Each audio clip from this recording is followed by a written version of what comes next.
During a segment on Thursday, Fox News contributor Joe Concha, while appearing on the Fox Business Channel, of course, whined about the fact that he could not make it through Central Park the other day because, my God, everywhere he turned, all you could do was smell the weed.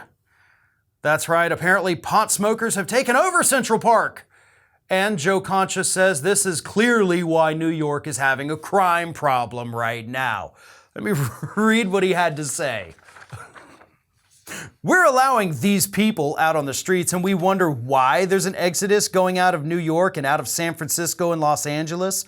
It is primarily due to crime. It's due to the drug use that we see in the open air. I took a walk up to Central Park yesterday, had some time to kill. I could not escape the smell of weed everywhere. And it's just, New York is not what it used to be. I know that personally. Weed's legal in New York, so you're right, it's not the place it used to be. They eased up on throwing people in jail for pot about a year ago. And so if you're smelling weed in Central Park, what you're smelling is actually law-abiding citizens, and I'm sorry if that pisses you off. But I guarantee you, those people that you walk past and you smell the pot on, I don't think they're all sitting there planning murders. I don't think they're sitting there planning massive robberies. I think they're sitting there talking about, hey, where do you want to go eat after this? We should go take a nap. I love how these people who've clearly never smoked pot in their lives, love to link pot to all this like crazy extreme behavior.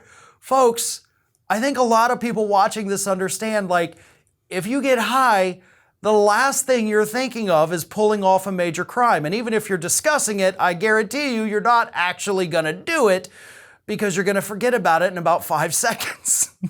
And then you get people like Joe Concha, who again, I have to assume the guy has never even dabbled in it a little bit because he has no idea how people behave on marijuana. Marijuana becoming legal in the state of New York, of course, is not what's leading to more crime in New York City. In fact, it's technically by making it legal, you're actually reducing that part of crime. But if you want to talk about crime in places like LA and San Francisco and even New York City, which, by the way, those three places aren't even the highest crime rates in the United States. No, those distinctions actually go to southern states and big cities in these southern states. The crime rate in the American South, by the way, is far worse than it is in those blue states. I suggest everybody go through and look up those statistics because it is quite shocking. The majority of cities in this country that have the highest rates of crime within the top 25 are down here in the South. Things aren't good. And do you know why that is?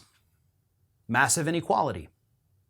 That's what we have in these areas where we see surging crime rates. Again, most of them down here in the deep red South is growing inequality. That's what's happening. That's what's driving a lot of this. Some of it, sure, you've just got violent people out there, but a lot of it has to do with inequality. You squeeze people hard enough, you leave them with nothing else, and eventually, yeah, you make them into a criminal because they have no other way to feed their family. They have no other way to survive. That's not because people are getting worse in this country.